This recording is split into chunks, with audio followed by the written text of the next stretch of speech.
Well, George, welcome to the podcast. How you doing today? Very well, Dr. Haney. I really appreciate you having me on today. Thank you. I'm so looking forward to this conversation. One of my favorite topics, and one of the topics that got me in the most trouble as an early podcaster, is trying to talk about critical race theory. So I'm looking forward to That'll us do having it. this conversation That'll again. do it. Yeah. Yeah. I've had a few people, a few friends unfriend me and go the other way. As a matter of fact, I ran into a fellow former military person. We were in the same career field, broadcast journalism, and I never met her.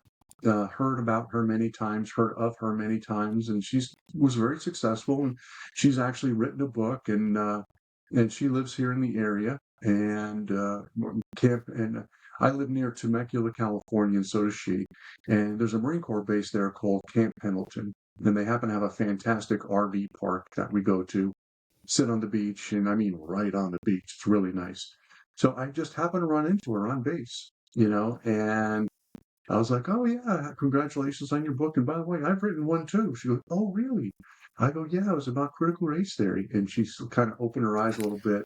And I mean, the conversation ended in about 10 seconds. She literally turned on her heel and ran away from me. Well, that's funny. So yeah, critical race theory will get you in trouble if you're not careful. Yeah. Yeah, well, I got privately doxed about it with a surprise group behind the scenes, just ripping me apart for my thought. And I was trying to help explain it because I don't think people understand it. We Correct. have the view of it from what the media says, what people are saying in the world, but not truly understand. So I wanted just to kind of do a podcast on, let me tell you what it is. You can decide how you feel about it, but you should at least know what it is you're talking about. Right. Exactly. I agree. And that's why I wrote this book, was because I was, needed a good topic for my dissertation. And I wanted something that was going to keep my attention.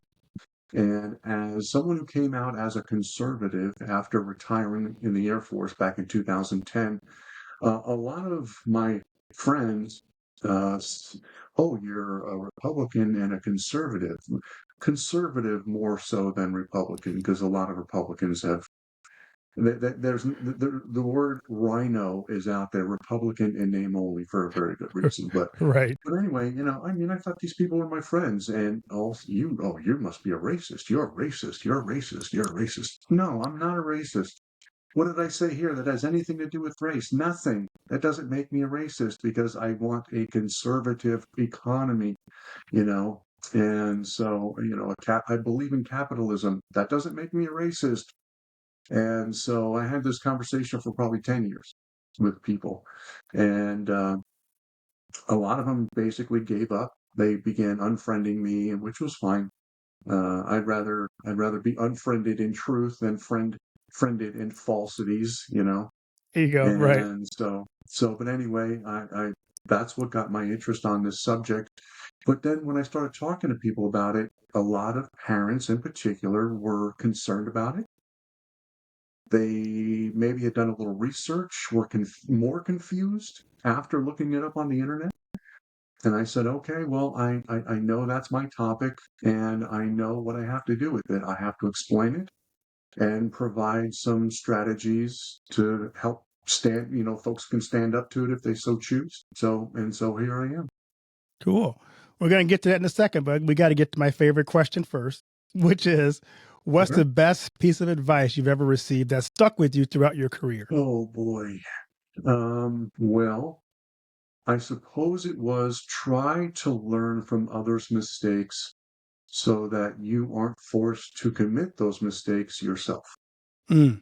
Um, Unfortunately, I wasn't really bright enough to follow that advice in many situations. But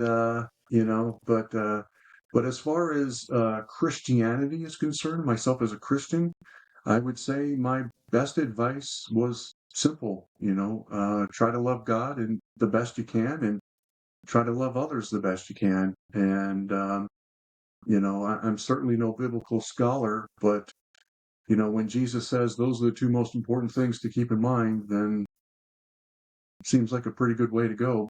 if you ask me. So Yes, really hard to argue with that, right? it's very hard to argue with that. Yep, definitely.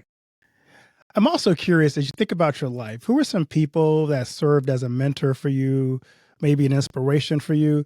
What about them made them special? If you want to give them a shout out, here's a chance to do that. Well, unfortunately, there's a few of them that they've passed on now. So um, I'm not sure how much how much good it would do to name them. But there was one guy in particular in the military, um, and man, I hated this guy. I hated him with a passion, and I don't think he really liked me all that much in the beginning either, which is okay. Um, but he was hard on me, but in a good way, you know. And so I was someone who needed some structure. I was someone who needed a little discipline, and he provided it to me, even though I took it kicking and screaming. But in the long run, I had one assignment with him, and boy, I couldn't stand him. But he helped me, and I was very successful.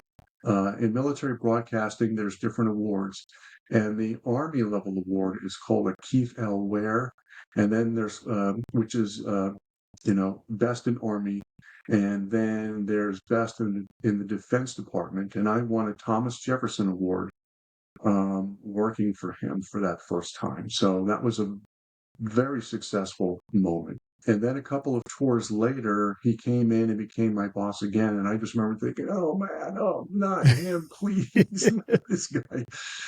But he came in and, and again, he was tough on me, but I learned a lot from him and I became a better person for it and all those things. And his name was Pete Cassiano. And it was funny because I was just getting ready to retire. I was working in the Pentagon for my very last assignment and on what they call Media Row. So you got CNN, NBC, ABC, blah, blah, blah. And then you had what was called the Pentagon Channel, which is what I worked for, which is the military or is part of the military journalism uh, career field. And I was just walking down the hall, and boom! It was like 2 days before I was getting ready to retire, and boom, there I am, or there he was, and it was like, hey, and how's it going? We talked a little bit, and he said that he used to use me when he taught leadership courses. He would use me as an example all the time. And what he said was both times he came in to the unit to be a supervisor and a leader, um, he was given the advice that I was a problem child. Now I am a problem child, but but you know what? I mean, I was. I won't go on. I won't defend myself. But so he said once he came in and took over, I seemed to turn right around. And both times I also won an Air Force level award for a television spot for the second tour that I was with him. And he would say to his class, the previous boss thought he was a problem child. Both times he worked for me, he was an award-winning broadcaster. So who really had the problem? And so as a leadership person yourself, I mean, I'm not saying I was an angel. I'm not saying I didn't push the limits a little bit. But you know what? He explained to me, he goes, you're someone who just needs structure. And through my experiences with him, I always had it externally. I always needed structure externally. But working with Pete Cassiano, I learned to provide my own internal structure.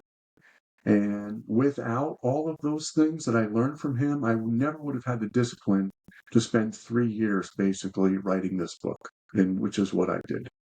So, Wow, what a neat story. I appreciate you sharing that. oh, that's okay. I don't mind sharing some of my rougher edges. No, that's so phenomenal. So you talked a little bit about your reason for writing the book, but tell us a little bit about what motivated you to write. critical race theory in your school, how to fight back? Because that's a really, we talked about before you came online. It's a really touchy subject. Very touchy subject. And again, as someone who doesn't mind pushing the envelope a little bit, I knew that this would be a difficult subject to approach. I knew the reaction that I was going to get from a lot of people. There were jobs that I have applied for that I was told directly I was not hired because of this particular subject. Um, and I'm someone who believes if you try to open a door and it doesn't open, it's not your door.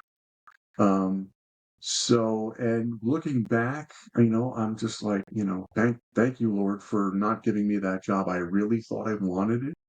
But as time passed, I learned that no, I didn't really want that job, and I'm glad I didn't get it. Lord works in mysterious ways, all that. So, but I wrote it because I knew it was a subject that needed to be approached. And whenever I looked on Amazon for books, I did a Google search on it. Everyone seems to agree that CRT is a wonderful thing and it fights racism. And the more research I did on it says, no, it's not actually fighting racism at all. It's inflaming racism. And not only that, it is the enemy of freedom, capitalism, the nuclear family, and the United States. And that's because the people who push it are at their core Marxists, racist Marxists, at that. Some of the most racist things I've ever heard have come from so-called anti-racists. In much the same way, a lot of fascism comes from groups who call themselves anti-fascists. It was the Antifa who burned down cities across this country back in 2020. And again, this was about the time that I was considering what subject I was going to write on. So before we go deeper, because I always have guests who we talk about this topic to give a definition of critical race theory, because we hear the term, but it has, and I always tell people, especially in the church, when we talk about critical race theory, be careful to not adopt the language of critical race theory. Yeah. Because some of it will sound really good, but what will happen is the terms will change on you. And what you think you're defending, you're not defending. So give us a definition that we're working with to start out with. Okay. Well, in its most basic form, its most basic definition is using negative racial input, claiming you're seeking positive racial outcomes. And again, nothing could be further from the truth. A more in-depth definition would be it is a Marxist ideology using oppressor versus oppressed examples where you pit one race of children against a different race of children. And it is using something called the psychology of shame, which is using negative, negative, negative, negative. And what you do is you break a person's psyche down. You tell them, you are racist. Your family is racist. Your country is racist. Everything you believe is wrong. And what it does is it breaks someone down and then allows you to input your new information, your socialism, Marxism, all of these things you can replace it with. And it's a classic brainwashing technique that was used in countries like Soviet Russia, Red China, Nazi Germany. I mean, it's all the same thing. And, and Marxists always go after the children first. And while CRT supporters claim, many claim that there's no CRT in K through 12 schools. And at the same time, they're defending critical race theory in K through 12. If it doesn't exist, why are you defending it? But it is a classic brainwashing technique where you pit one group against another. You create conflict between those groups, and then you come in as the savior to make everything better. Where, and again, nothing could be further from the truth. And when you hear it presented, it sounds on the surface like a Crazy. like an admirable thing. If you take it from the perspective of somebody Yes. saying, our Yes. goal is to right previous wrongs Yes. by saying there are certain laws that were put in place that made one group superior to another group. And if we could just fix those laws, we could bring about equity in our Right. culture.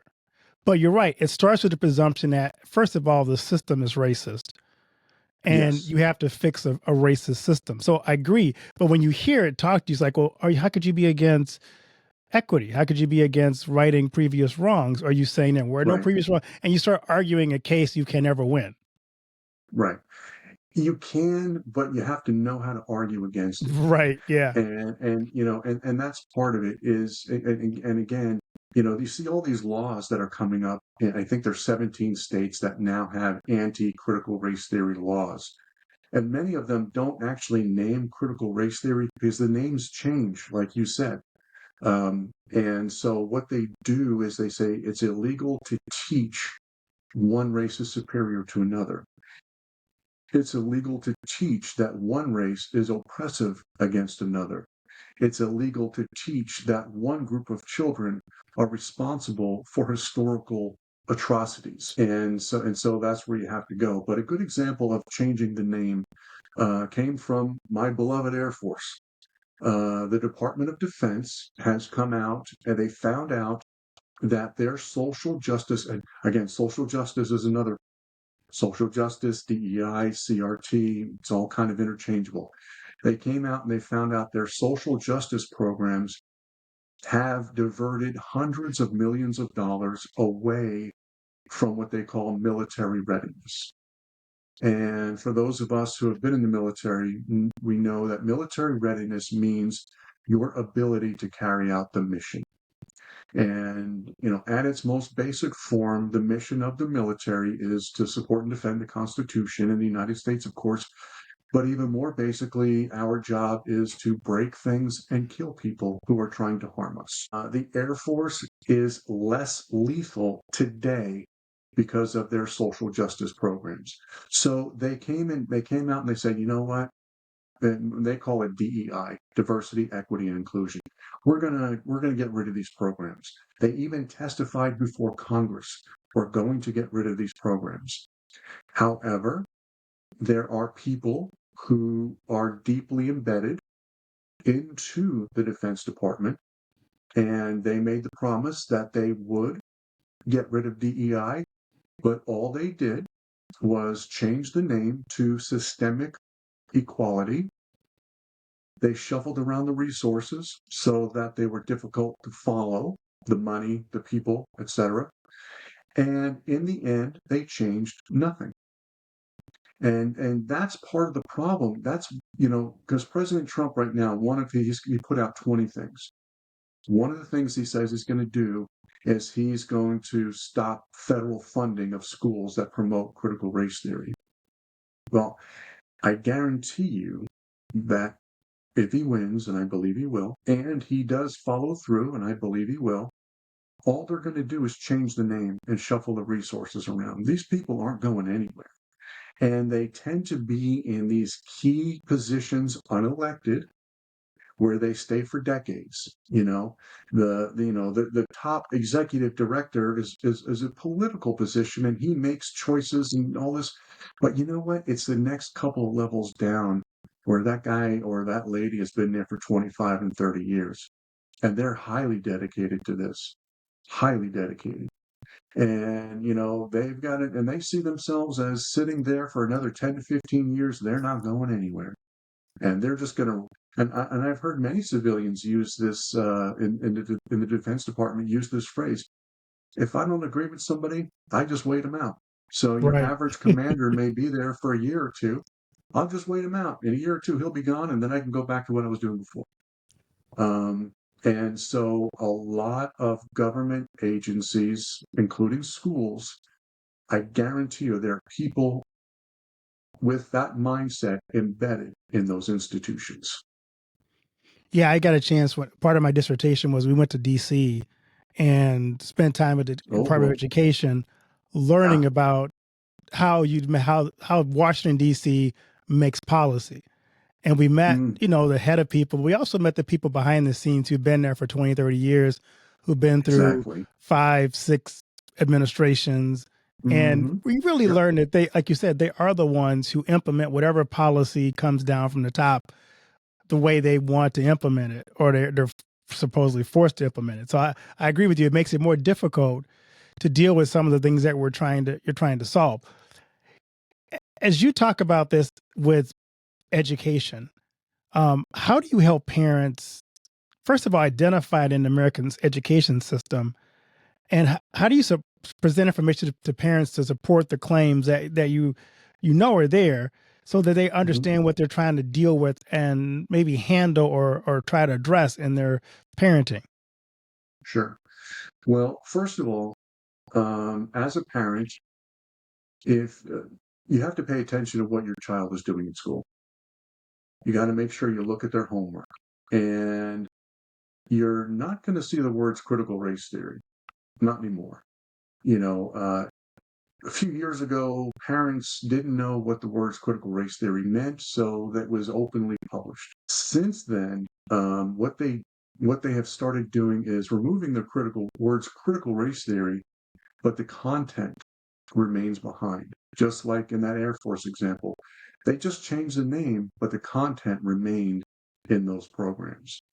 And so if you suspect that your child is being exposed to CRT, if you see something in their homework that looks weird, the very first thing parents should do is go online to the course descriptions, because the vast majority of schools these days have pretty thorough course descriptions. And and again, you're not going to see the words critical race theory, but if you see the words oppression, marginalization, systemic racism, white supremacy, especially in classes like dance and math. I mean, and they're out there. I mean, they're out there. It's called equity Right. math. It's critical race theory math. And so there's not a class that they don't want to infiltrate, by the way. But if you see those words, you need to get in touch with your teacher, school administrators, school board, whoever they may be, and begin to voice your opposition. The other thing you can do is start getting involved with other parents.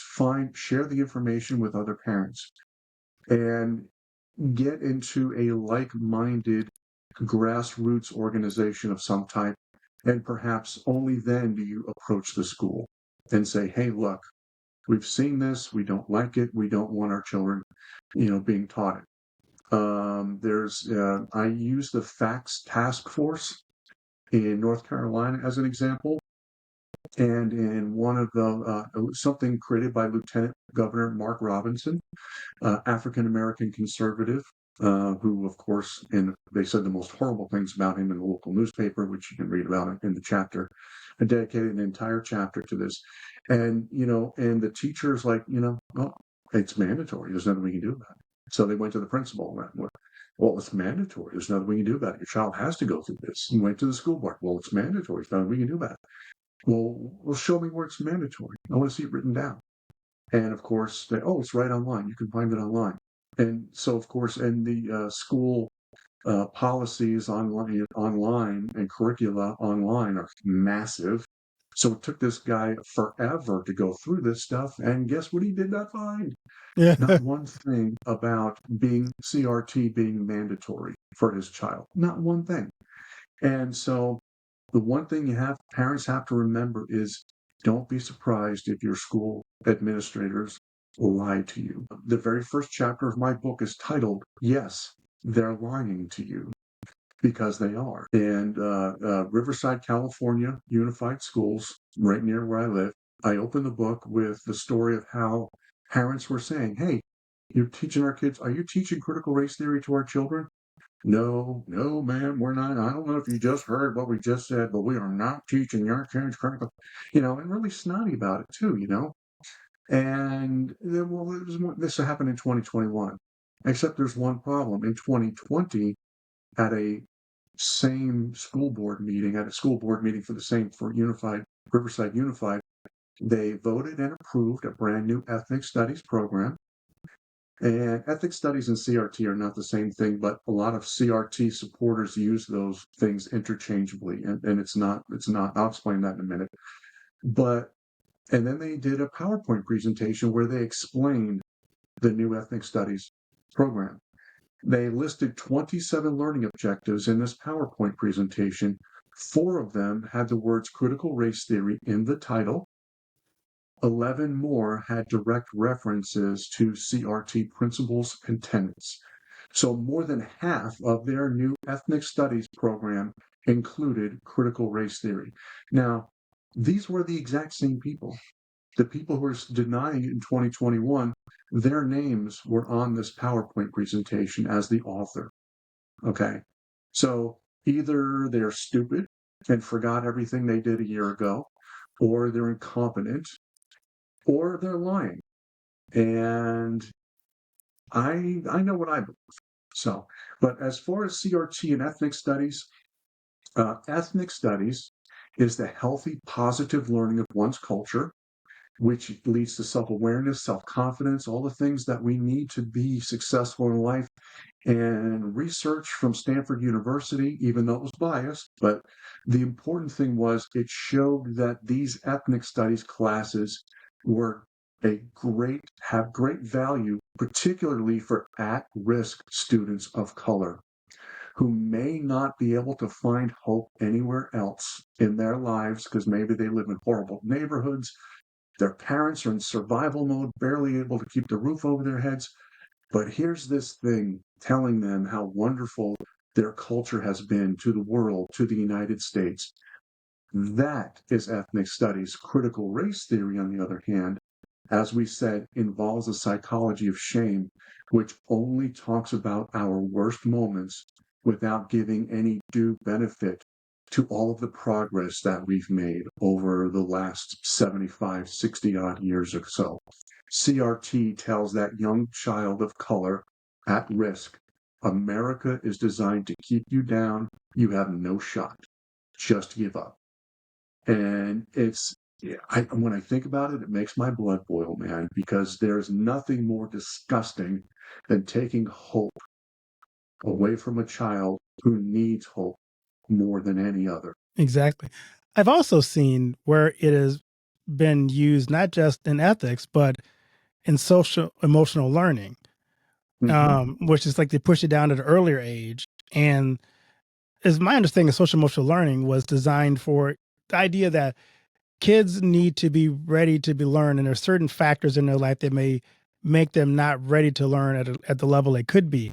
It could be their home life, it could be nutrition. And they took what I thought was a good way of how do you get every child to the same place to say, well, you might be here because of this. And critical race theory now is infiltrated into even the social emotional learning aspect in some cases as well. Yeah. And we talked a little bit about this with the equity math. The ultimate goal of critical race theorists is to inject CRT into every single class that you teach. Not only that, they want to indoctrinate parents as well. And where parents and the school disagree, the school feels like they are 100% entitled to interject their morals in place of parental morals. So if you're trying to raise your child a certain way to love America, for example, CRT supporters feel that they are more important, and it is just fine to teach your child that actually America is the most racist place in the world. So if you're a parent listening to our discussion today, you're probably asking yourself, first of all, what can I do to educate myself on this? And what steps can I take to be an advocate for my child's education? Well, like I said before, look at your child's homework, lessons, go online, look at course descriptions. But if you run into a school that pushes back, again, get with like-minded parents, but also plan on speaking at school board meetings.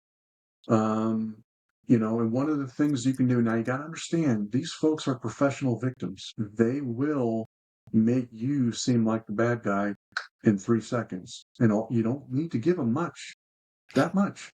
And they'll make it seem that way. The American Federation of Teachers, after parents were obviously getting upset at these school board meetings because the teachers and school board members were obviously lying to them, they were getting upset, of course, because when someone threatens your child, man, your mama papa bear senses, they kick in, man. I mean, that's natural. It's human nature to defend your children, but people were rightly getting upset. And so the American Federation of Teachers wrote a letter to the president asking for assistance in defending these benevolent educators who were doing nothing wrong, against these horrible white supremacist, angry, hateful mob of parents trying to promote racism in America. And that's basically how the letter was written. And it asked the president to use his powers to enable investigative powers designed for the investigation of domestic terrorism to look into these parents. So if you go to a school board meeting and lose your temper, you can be investigated by the FBI as a domestic terrorist. So, I mean, it just takes that much. So one of the things that I suggest is if most school boards limit comments to 2 or 3 minutes. If you have 2 minutes, write a 2-minute speech, practice it, do it in front of other people if possible, several times. And when you go there, bring it on a piece of paper, put it on your cell phone. And when you read it, don't look up, just read it off the paper. There's no need to have, eye contact with these people. Just read it off, and what that will do is, one, it makes sure you say everything you want to say. 2, it will make sure that you're within your time limits. But 3, it will help you keep your emotions in check. So very important. And so the other things you can do, if you really want to get involved, you can always start a nonprofit organization of some type to stand up against this kind of thing. You could run for school board. There's plenty of people who, just parents who I never thought I would run for anything. And there they are. They're running for school board because they're seeing their schools they've gone awry. They're not educating children anymore, not in the proper ways. They're indoctrinating children. And you have pornography in elementary school libraries. And when you complain about it, oh, you're trying to ban books. You're one of those book banning people. Well, no, I don't want sexually graphic drawings available to my 3rd grader. Is that such a bad thing? Am I being so ridiculous? According to some of these school board members and these school administrators, yeah, you're going too far. And again, they feel they have a right to guide your child's moral upbringing, principles, guidelines more than you. So I'm imagining, as I've done a podcast that's gotten a little bit of heat on this, I'm assuming your book has had some pushback. What were some of the challenges in researching and writing this book for you personally? Well, part of the challenges to researching was trying to find honest depictions and explanations of critical race theory. I used a lot of academic research, of course, because that's what you do. And I think I found one academic research article that opposed critical race theory. But I found hundreds that thought CRT was the most awesome thing ever. There was one scholar in particular, microaggressions is one of the words that he used. And he said, strong claims with inadequate evidence was one of the ways that he put it. And unfortunately, this scholar has passed on. He's no longer with us, but excuse me,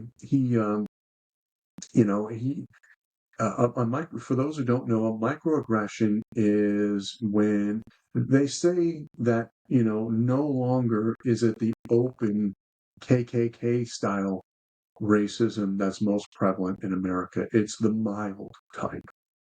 When I walk into a room and there's one white person and one African American, as a white person, I'll probably say hello to the white person first.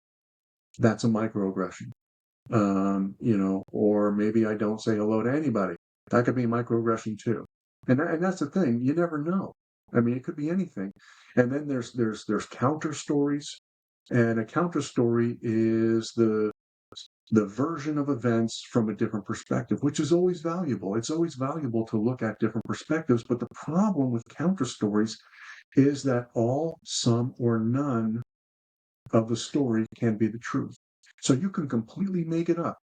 It could have no basis in fact at all, never happened.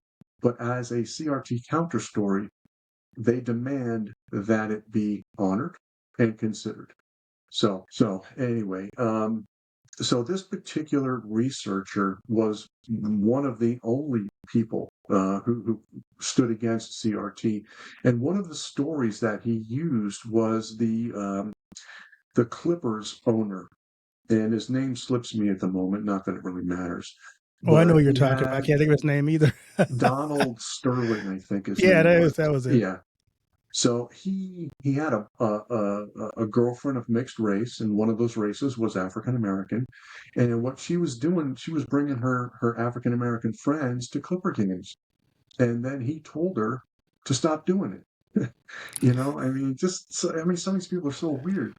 And so anyway, when he got caught, and it was a big outrage, of course. And so he did an interview.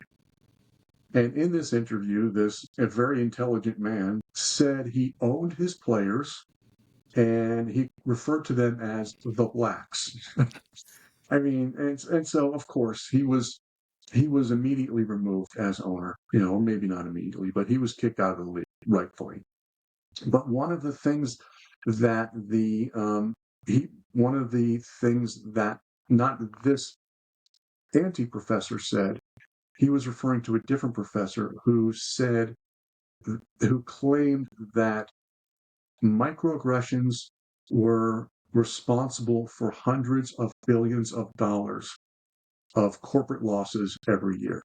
Now, that other professor never quoted any research to prove that. And that if there was research out there to prove it, he would have quoted it. It would have been referenced, But those are the kind of claims that they make. There's no research to say this, but I'm going to make the claim anyway. And then there's teacher training out there that says things like white drivers, or drivers in particular, are less likely to stop and let African American people walk across the crosswalk. Show me the research that says that. They can't. They can't. But that's not going to stop them from coming out there and saying it. So, but anyway, finding truthful anti-CRT factual information was a bit of a challenge, and most of my resources turned out to be things like the California Ethnic Studies Model Curriculum, where they lay it all out in like 1,000 pages. And the official state position is that there's no CRT in this ethnic studies model curriculum. I went through the first 600 pages. It is chock full of CRT, and it's mandatory, by the way, starting next year for all California high school graduates. So, yeah, that was my biggest challenge, finding stuff that said CRT was bad. Yeah. So if you're a parent and you want to learn more about it, you just talked about your struggle with finding information. Where do parents go to really get truthful information about what CRT is? So when they go and approach school boards or other parents, they have the proper understanding and proper resources to be able to refute what they're being told. Yeah. Well, you could start with my book, but I would not bring my book into the principal and show it to him. But you can use my advice on where to look for information and use that information. For example, go to the online course descriptions and ask questions like, what does white supremacy have to do with my child's algebra class? And ask those questions. Don't be afraid to do it. And you got to remember, the teachers, they may have forgotten that they work for you, but as parents, you should not remember that. They are educating your children at your convenience, not theirs. And so don't be, and what they're going to do is they're going to try to what they call gaslight you, probably. Be aware of that. They're going to tell you, well, I'm a teacher and I've got this degree and that degree. You're just a parent. What do you know? I'm a professional. You're just someone who got another person pregnant. You're an uneducated adult. I, on the other hand, am enlightened. And don't be expect it. It's coming. It's going to happen. And so be aware of that. But you can read my book. There's resources out there. But the other thing that I do is I have a Facebook page, and I'm not a believer in cute titles. My book is titled "Critical Race Theory in Your School: How to Fight Back." So I created a Facebook page called Critical Race Theory: How to Fight Back by Dr. George Maurer. And what I do on an almost daily basis is I post the latest news about CRT, about social justice, about DEI. And so one of the things that you can do is come in, of course, like and follow and all that. But, you don't have to go out to my Facebook page every day, but maybe go out once a week, twice a week, and breeze through the articles. And what I do is I'll put my little thought at the top and then the two most important paragraphs or so. So you don't have to go through the whole. You can, of course, I post the article as well, so you can go through the whole thing. You can choose to, but I do give a little bit of a little brief explanation at the top that will help you kind of stay up on the latest without taking 4 hours a day to do it. Because there's a lot of information out there. Like I said, President Trump is getting ready to restrict funding to schools that openly teach CRT, and that's a good thing. And the teachers unions and the Democrats, and they highly promote it. And again, they think it's the greatest thing in the world. And and you need to be aware, because if you're not aware, what they want is for you to not pay attention. Because while you're not paying attention, they're slipping all this stuff in. Little more at a time, little more at a time. Now it's not just in the ethics class. Now it's in social studies. Now it's in math. Now it's in dance. Now it's in shop. Now it's in gym. And that's how they work. Yeah, that's great. So as we wrap this up, this has been a phenomenal talk. I'm curious, what are your future plans and aspirations for writing books, or what's the next step for you? Well, I'm trying out to be an inside linebacker for the New York Giants next year. They could use the Although I'm help. pretty sure that's not going to be successful. But I would like to continue writing books. I've gotten more involved in my community. I don't have any children. My children are all grown, and they don't live anywhere near me. So I don't have children in school, but I've become more involved in my local school board. There was in Temecula Valley Unified, near where I live. Uh, the president they banned CRT in Temecula schools, and they did a recall election against him and successfully removed him. And this is in a very conservative town, so they're very good at this stuff. So that's another thing you need to be aware of. But I went and I spoke for him at the school board meeting. I intend to attend more. I just on Monday attended a local Republicans meeting for the area, and there's a number of people running for a number of different offices. Just getting to know folks that way. But I also became the chapter lead for something called FAIR, and FAIR stands for Foundation Against Intolerance and Racism. And they are a I wouldn't say political, but they're non-biased civil rights organization. They don't really support liberals or conservatives in particular. They support anyone whose civil rights have been violated, something that the ACLU used to be, maybe perhaps 50 years ago, no longer. of course, now anything liberal or anything left leaning, they're all over. If you're a conservative trying to protect your civil rights, don't go to the ACLU because you're not going to find any help there. But you will find help from FAIR. And so I'm becoming more involved in organizations like that. And yes, I would like to continue writing. I would like to do speeches. If anyone out there, if you have a group that wants to learn more about this thing, if you're not from the area, that's fine. We can do a Zoom thing, and I would be happy to show up and have this discussion with you. And you can ask me questions, and you know. So what I'm trying to do is help people more than anything, particularly parents. So if you're a parent with questions, you could stop by my Facebook page and DM me, give me a direct message, private message. I'll answer you. And when people send me a direct message, I always answer, always. So I guess at its most basic, my answer is I want to continue helping people with this issue. That's awesome. I love to ask my guests this question.